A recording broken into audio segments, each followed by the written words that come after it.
L'emploi du temps de la première ministre du Royaume-Uni, Theresa May, a subi un revers majeur suite à une décision de la Haute Cour.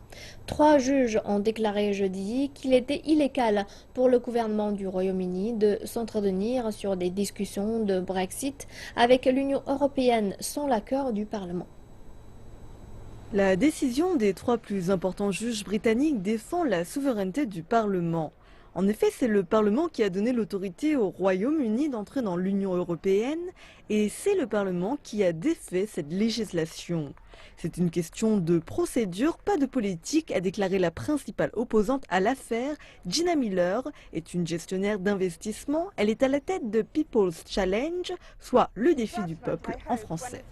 Cette affaire ne concerne pas la décision du gouvernement de nous laisser au sein de l'Union européenne ou non. Ça relève de la façon dont il délibère, dont il vote, et ensuite c'est une loi du Parlement qui décidera de la sortie, pour bâtir les plus fortes bases possibles avant de quitter l'Union européenne.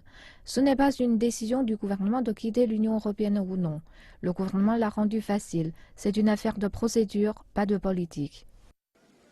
Pour la première ministre du Royaume-Uni, Theresa May, il s'agit d'un grand bouleversement sur sa route du Brexit.